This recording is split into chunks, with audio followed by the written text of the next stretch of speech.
seja bem-vindo ao Nasce uma Ideia. Mais uma vez, o Metrópolis marca presença no maior evento de brainstorming da América Latina.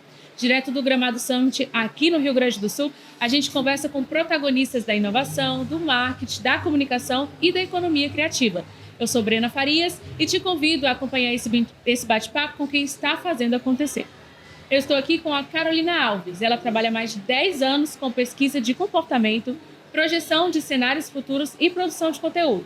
Como criativa, ela foi premiada em 2 categorias no prêmio Top de Marketing ADVB em 2019 e atualmente ela ocupa o cargo de coordenadora geral de redes sociais e conteúdo digital na marca Melissa. Seja muito bem-vinda, Carol. Obrigada, Maria. Obrigada. Eu queria que você começasse explicando pra gente, traduzindo pra gente aqui, o que significa ser uma criadora de conteúdo criativo.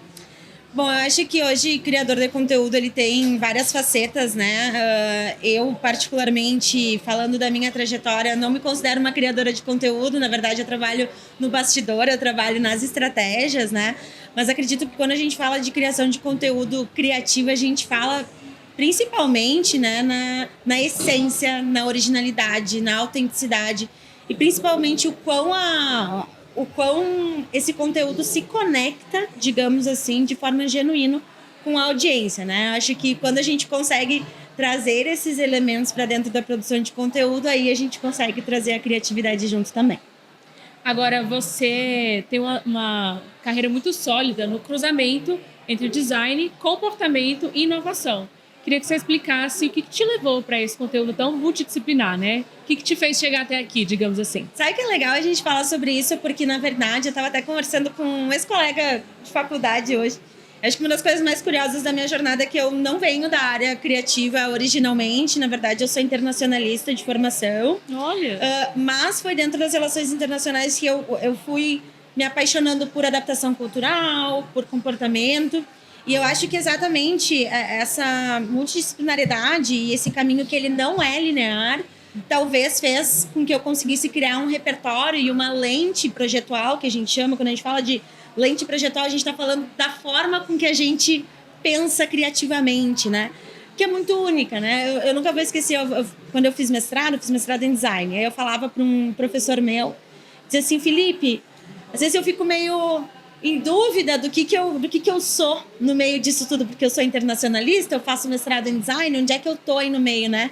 E ele falou uma coisa pra mim isso há 5 anos atrás, que hoje a gente escuta muito, que é o generalista criativo, né? Uhum. Mas ele falou assim, Carol, tu é uma criativa, né? E eu acho que... E ele me disse uma coisa aquele dia que me marcou, que é o dia que tu começar a ver essa transdisciplinaridade e essa jornada não linear como um potencial, como uma potência, aí talvez as coisas deem uma mudança, né? No jeito que tu vê o mundo e que tu te coloca no mercado. E realmente foi onde as coisas realmente começaram a mudar bastante, assim. Então, acho que cada vez mais, falando de cenário, de criatividade, inovação, né? Acho que todos nós trabalhamos com criatividade e vamos exatamente nos qualificando a partir de repertórios distintos e aí construindo lentes que são únicas, que são complexas, enfim, para um mercado que necessita cada vez mais da nossa criatividade, né? Isso é muito interessante, Carol, que é esse mix, né, das suas experiências que vão te formando como profissional. E hoje em dia a gente tem muita gente que quer trabalhar com criatividade, que fica procurando até segredos, né? O que eu faço? Por onde eu começo? É até uma dica, né? Sim. Você começa com sua vida mesmo, né? Com as coisas que você já conhece, com as coisas que você já vê, já vive. E outro, o repertório, ele é intransferível, né? Ele é uma coisa que nunca ninguém vai tirar de ti, assim. Então, eu acho que sempre quem quer começar a trabalhar com criatividade ou trabalhar com inovação, o primeiro... E a comportamento, né? Que eu acho que é o lugar que eu mais transito hoje, inclusive. Eu acho que ele tá muito em ouvir, tá aberto. E principalmente ouvir aquilo que não necessariamente se conecta contigo, mas poder ouvir diferentes perspectivas de diferentes assuntos, né? Tá exatamente aberto para o que o mundo tem a oferecer e a construir repertório, né? É isso que eu sempre falo com colegas, com pessoas que eu convivo, que é exatamente como a gente pode compartilhar repertório para, a partir dessas colaborações, ir criando aí novas sinapses, novas ideias, né? E criando exatamente como eu já falei várias vezes, eu queria fazer esse repertório criativo, né? Até dentro, a gente tem uma vertente dentro da cultura de design que a gente chama de design para emoções. E ela fala muito sobre como a gente toma decisões perante ao nosso acervo pessoal, né? Brincando em linguagem de meme, os famigerados gatilhos, né? Uhum. Mas eu acho que quando a gente fala também de formação de carreira e criatividade, vem muito dessa construção de repertório, da construção de vivências e do que a gente está se alimentando intelectualmente. Agora, Carol, vamos falar um pouquinho da Melissa. Hoje você trabalha em uma marca que está muito ligada à estética, à cultura pop. Queria entender de você como que é criar conteúdo, trabalhar, né, nesse comportamento, entender o comportamento do público e criar conteúdo para esse público para uma marca com identidade tão forte, né, tão formada. Eu acho que a Melissa, ela, tradicionalmente, é uma marca extremamente consolidada no mercado e é do DNA dela a inovação. A gente trabalha perante 3 pilares de marca, que é moda, arte e design, e isso não está só no setor de marketing, isso está no portfólio, isso está no comercial, isso está no administrativo. DNA, né? É a essência, né? São valores. A nossa gestão, ela é muito forte em fazer a gente se questionar muito sempre sobre o que a gente está fazendo, sobre qual é o próximo passo, o que a gente pode fazer de diferente. Então, eu acho que todo mundo que trabalha lá, assim, eu tô lá há 5 anos, mas tenho colegas que estão há muito tempo lá também, assim, acho que todos nós aprendemos muito a partir do DNA cultural da marca, que é exatamente criar o extraordinário, né? E a criação do extraordinário, eu acho que ela vem exatamente dessa inquietação pelo novo, né, pelo aprendizado, pela colaboração. Então, acho que é muito cultural, assim, né? E é extremamente gratificante, porque não tem um dia que a gente não aprenda uma coisa nova, né? Então, é verdade. Incrível. Agora, falando sobre produção de conteúdo de forma geral, hoje em dia a gente vive em uma eterna produção de conteúdo, né? Criando o tempo todo e consumindo o tempo todo, né? Eu queria entender de você como profissional. O que você acredita que seja fundamental para criar um conteúdo realmente relevante para o público? Eu acho essa pergunta ela é muito feita, né? E eu tendo sempre aí é o que eu falei no início, que é a conexão genuína, assim. Eu acho que quando tu consegue produzir um conteúdo que seja genuíno à sua comunidade, à sua audiência, que é relacionado à linguagem do criador de conteúdo ou do DNA da marca, né? Independente do lado do balcão que tu estiver, né? Digamos assim. Se for genuína a conexão, se a mensagem for verdadeira e se principalmente tiver a natividade da plataforma, que eu acho que é um aspecto técnico de TikTok vai ter uma linguagem, o Instagram vai ter outra, o YouTube vai ter outra. Então, acho que ter esse aspecto genuíno, digamos assim, não só do formato, mas também da mensagem, né, e da linguagem, do conteúdo, é aí que a gente vai ver realmente algo que fica, né, algo que gruda na nossa cabeça, que capta a nossa atenção. Eu estava acompanhando as últimas palestras do Palco Share agora, a última do Eliezer, que é um super profissional da área de cultura, e que um amigo também, e ele fala muito sobre isso, sobre essas conexões reais, assim, né? E sobre a captação da atenção. Então, eu acho que a atenção, ela vem exatamente de algo que se conecta contigo, né? Que é genuíno. Então, acho que o quanto mais a gente caminhar por esse lugar, mais a gente vai conseguir, vamos dizer assim, deshomogeneizar o algoritmo e realmente conseguir chegar a conteúdos que sejam, enfim, sejam criativos, originais, né? E que realmente ressoem com aquilo que a gente está buscando e com aquilo que a gente gosta de ver. Agora, falando sobre tendências, que muitas marcas surfam, né? Nessa vibe aí das tendências.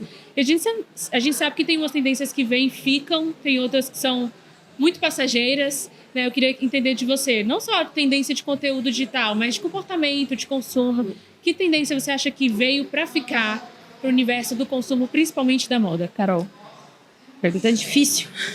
Porque é que eu acho que antes da gente responder que tendência veio para ficar, acho que é importante a gente entender um pouquinho a trajetória de uma tendência, na verdade, né? Porque tem uma diferença do que é tendência para o que é comportamento, para o que é futuro.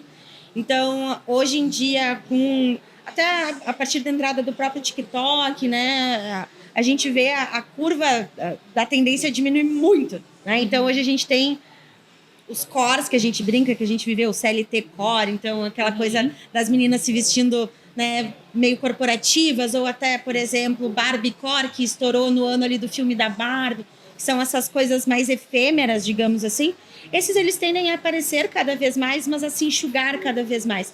Mas o que a gente vem vendo a gente vem vendo muito assim, é essa exaustão de conteúdo que nos leva, na verdade, a buscar referências e ideias um pouco mais longevas, né? Um pouco mais longas. Então, uma coisa que a gente vem vendo bastante na questão não só da moda, mas eu acho que em negócios que tendem muito a ter a questão de geração de desejo implícita, é exatamente essa necessidade de aproximação física, essa necessidade, né, de conseguir trazer a comunidade para perto. Então, exatamente a gente conseguir ter o físico conectado ao digital e levar a experiência para o consumidor.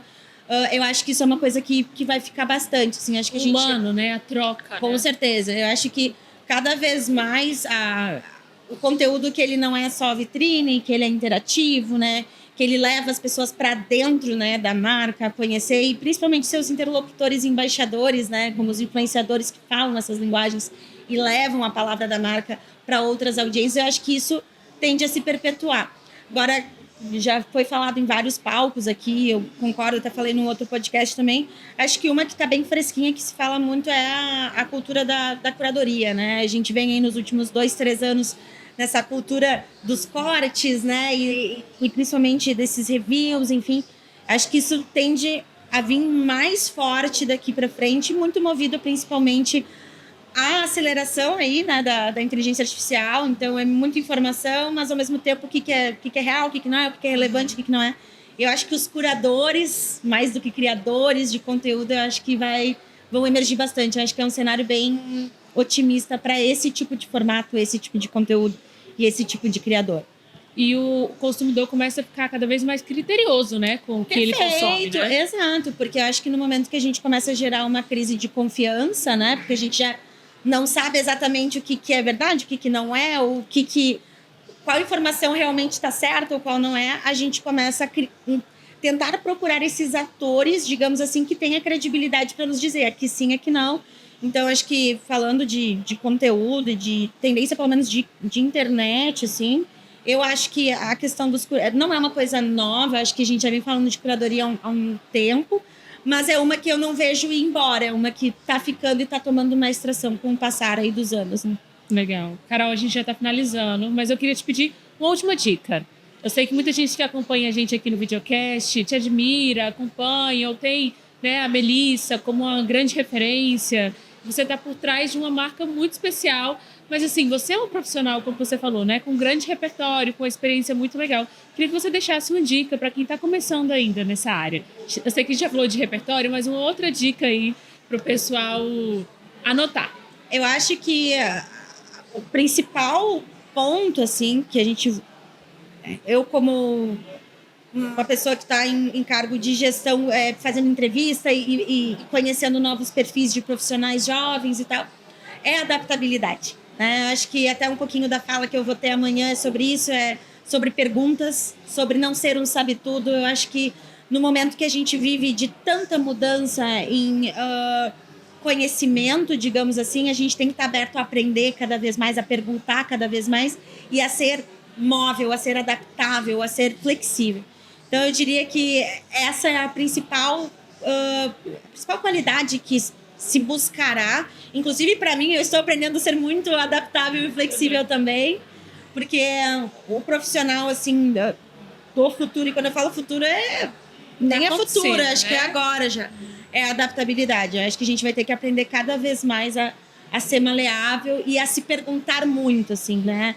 Eu sempre brinco, o time que tá ganhando a gente mexe, sim, a gente testa, a gente vê se está funcionando, a gente faz a prova real. Então, eu acho que para criativos iniciantes ou para quem está querendo entrar nessa área, eu acho que ter o coração maleável, a mente adaptável, eu acho que ajuda bastante durante o caminho. Carol, muito obrigada pela sua participação mais uma vez, viu? Muito obrigada. Muito obrigada também a você que nos acompanhou até aqui. Esse foi mais um episódio do Nasce uma Ideia, gravado diretamente do Gramado Summit, aqui no Rio Grande do Sul. Esse e outros conteúdos você acompanha nas nossas redes sociais ou no portal metrópolis.com. Até a próxima!